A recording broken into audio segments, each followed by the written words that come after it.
Assalamualaikum warahmatullahi wabarakatuh. Alhamdulillah wassalatu wassalamu ala Rasulillah wa ala alihi wa sahbihi wa mawalah. Asyhadu an la ilaha illallah wa asyhadu anna Muhammadan abduhu wa rasuluh. Allahumma salli wa sallim wa barik ala abdika wa rasulika Muhammadin wa ala alihi wa sahbihi wa tabi'ina ila yaumiddin, amma ba'd. Qala Allah ta'ala, a'udzu billahi minasy syaithanir rajim. La yudkhilannahum mudkhalan yardawnahu wa innallaha la'alimun halim. Dzalika wa man 'aqaba bimithli ma 'uqiba bihi thumma bughiya 'alaihi la yansurannahu Allah, innallaha la'afuwun ghafur. Pagi ini kita masuk pada ayat 59 dan 60.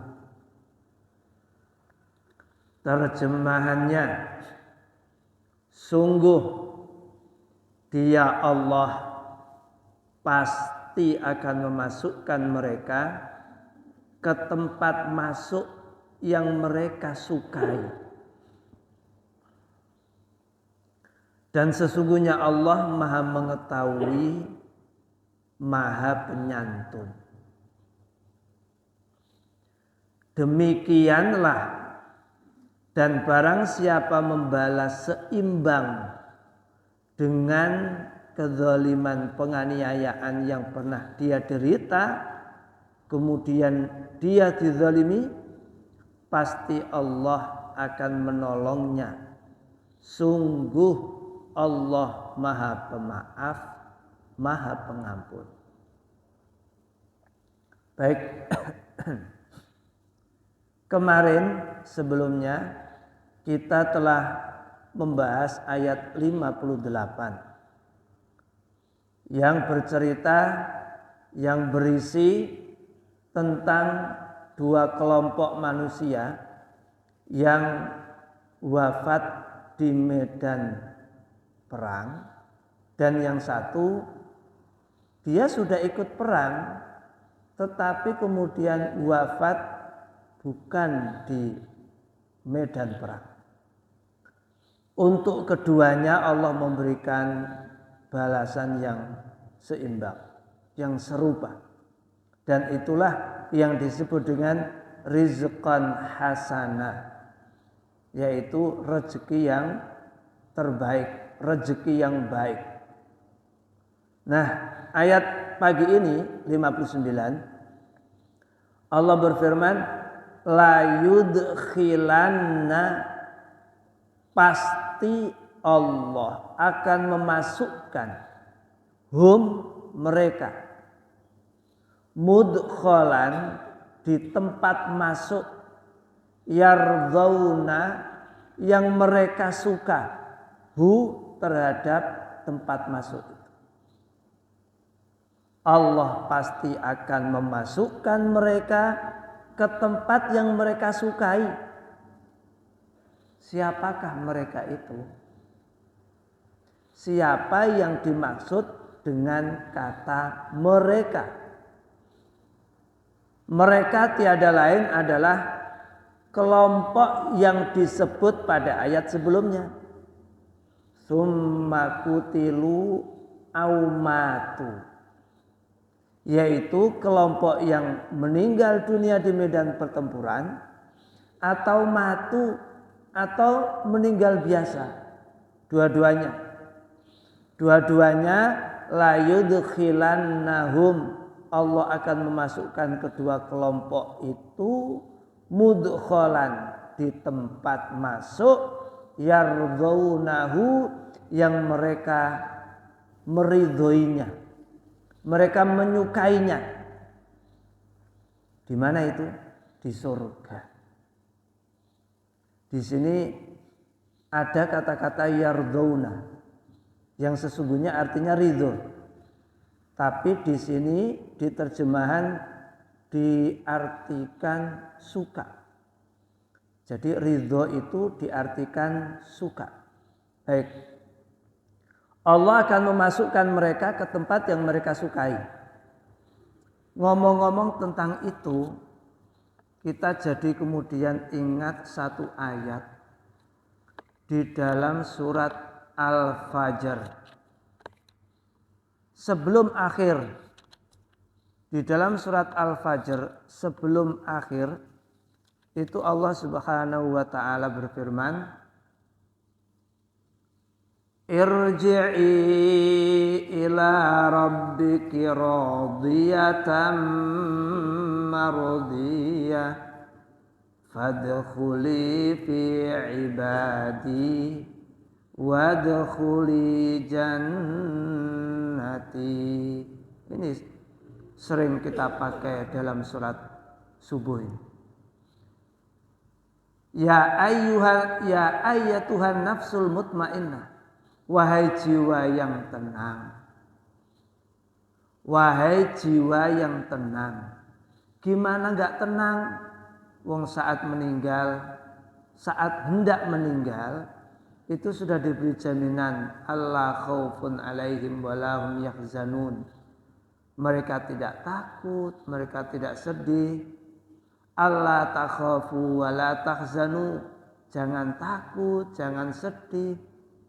Gimana enggak tenang kalau malaikatnya ganteng, aromanya wangi, kemudian membawa kain putih dari surga, sebelumnya mengucapkan salam, dicabut ruhnya pelan-pelan, wan nasyitati nashta. Jelas kematian yang sangat istimewa. Ya ayyatuhan nafsul mutmainnah, wahai jiwa yang tenang, irji'i, kembalilah. Namanya kembali itu berarti sebelumnya sudah dari sana. Nah, karena memang roh ini kan dari Allah. Roh itu dari Allah, ditiupkan kepada manusia. Kalau saatnya meninggal, roh itu kembali, pulang. Ila rabbiki, kepada Tuhanmu. Ini yang kita hubungkan dengan ayat yang pagi ini kita pelajari. Radiyatan. Jiwa yang tenang itu suka, mardiyah dan disukai. Nah, kalau di sini disebutkan la yudkhilannahum mudkhalay yardawna. Allah akan memasukkan mereka ke tempat yang mereka sukai. Kalau di sini, wahai jiwa yang tenang, kembalilah kepada Tuhanmu dan kamu dalam kondisi senang, suka dan juga disenangi, juga disukai. Jadi menghadap Allah itu senang, bahagia. Karena Allah pun sudah lama menanti. Dan jiwa itu pun sudah lama menunggu pertemuan itu. Nah, la yudkhilannahum mudkhalay yardawna. Mereka akan dimasukkan Allah ke tempat yang mereka ridhoi. Baik, di sini kita berhenti dulu. Kita punya kata ridho di sini. Kata ridho itu nanti kalau dibuka dalam kamus bahasa Arab, subhanallah, maknanya luar biasa. Luar biasa. Saya kasih contoh begini. Rasulullah SAW itu bersabda, "Man qala raditu billahi rabba wa bil islami dina wa bi Muhammadin rasula wajabat lahul jannah. Barang siapa yang berkata, raditu billahi rabba, aku ridho Allah sebagai Tuhan, wa bil islami dina, dan aku ridho Islam sebagai agama, wa bi Muhammadin rasulah, dan aku ridho Muhammad sebagai rasul. Ridho Islam sebagai agama, ridho Allah sebagai Tuhan, ridho Islam sebagai agama, ridho Muhammad sebagai rasul. Kata ridho itu nanti kalau dibuka di dalam bahasa Arab, artinya ada 3. 1, la yatlub ma'hu ghairah.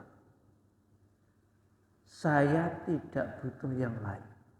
Itu kalau ridho. Jadi makna ridho 1, pertama itu saya ridho. Artinya saya tidak butuh yang lain. Yang kedua, qani'tu bih.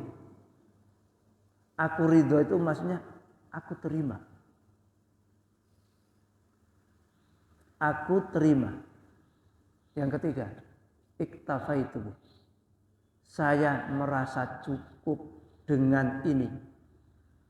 Berarti 1, saya tidak butuh yang lain. 2, saya terima. 3, saya merasa cukup dengan pilihan ini. Pak Kolek,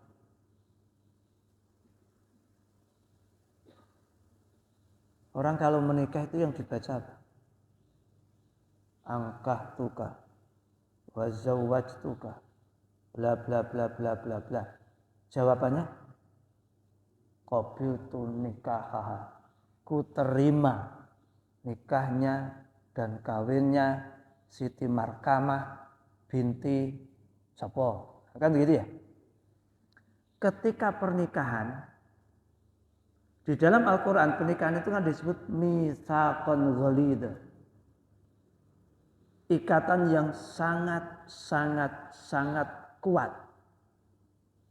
Ketika lelaki menerima seorang wanita itu ternyata cukup mengatakan saya terima. Padahal tadi ridho itu mengandung 3 arti ya. Saya enggak butuh yang lain. Saya terima,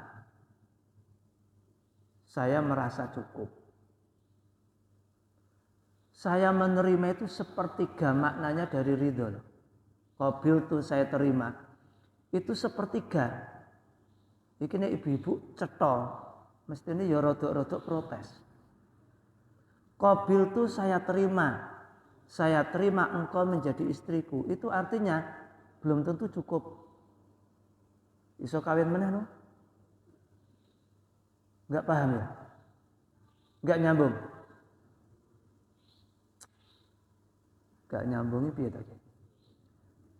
Ridho kan artinya 3. Kalau nyambung bilang nyambung ya ben seru aja. Ridho kan artinya 3. 1, saya tidak butuh yang lain. 2, saya menerima. 3, saya merasa cukup. Itu kalimat ridho. Pas nikah pakai kalimat apa? Qabiltu. Saya terima. Terima itu sepertiganya makna ridho. Mestinya lebih tinggi ridho itu. Tapi cukup mengatakan qabiltu. Iku artinya piye? Dek, awakmu saiki tak tampa. Tapi nek golek liya meneh ra apa-apa. Nah, cuman bapak-bapaknya mbok cetha mbok ora guyonan.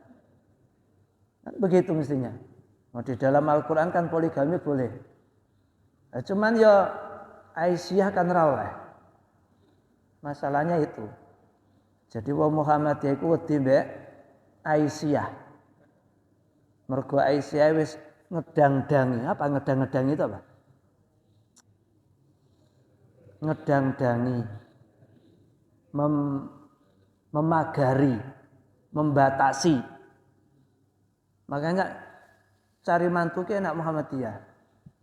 Gak neko-neko. Dah, jadi ridho itu maknanya 3 itu. Maka tepat kalau Nabi bersabda, barang siapa yang mengucapkan raditu billahi rabba wa bil islami dina wa bi Muhammadin rasula, wajib masuk surga. Nah gimana? Wong artinya jero. Jero itu dalam. Saya ridho Allah sebagai Tuhan. Itu berarti artinya 3. Saya tidak butuh Tuhan selain Allah. Yang kedua, saya merasa cukup bertuhankan Allah. Yang ketiga, yang kedua saya terima. Saya terima Allah sebagai Tuhanku. Yang ketiga, saya merasa cukup Allah sebagai Tuhan. Gimana gak masuk surga? Terus, waraditu bil islami dina. Saya ridho Islam sebagai agama. Itu berarti artinya, saya tidak butuh agama selain Islam. Saya terima Islam sebagai agamaku. Dan saya merasa cukup beragama Islam. Gimana gak masuk surga tuh? Yang ketiga, wa bi Muhammadin rasulah. Saya ridho Muhammad sebagai Rasul. Itu artinya saya tidak butuh Nabi selain Muhammad. Saya tidak butuh Rasul selain Muhammad. Saya menerima Muhammad sebagai Nabi dan Rasul.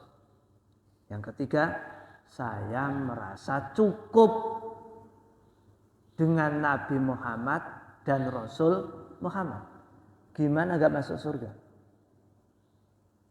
Dan itu komitmen, itu prinsip. Itulah yang disebut di dalam Al-Quran, wala tamutunna illa wa antum muslimun. Itulah yang dimaksud, jangan sekali-kali kamu mati kecuali dalam kondisi muslim. Itu maksudnya, raditu billahi rabba wa bil islami dina wa bi Muhammadin rasulah. Tapi dulu kita mulai kecil tuh menghafalnya bukan itu. Wa bi Muhammadin nabiyya wa rasulah. Terus ditambahin apa biasanya? Rabbi zidni ilma warzuqni fahma. Amin amin ya rabbal alamin. Dulu TK kan begitu. Jadi kalau kita mengerti itu berarti subhanallah, pendidikan kita itu sebenarnya mulai kecil loh, kita itu sudah ditanamkan tauhid sebenarnya. Mulai TK kita itu sudah diberi pedoman, diberi prinsip, diberi komitmen. Cuman pada saat itu kan kita nggak paham.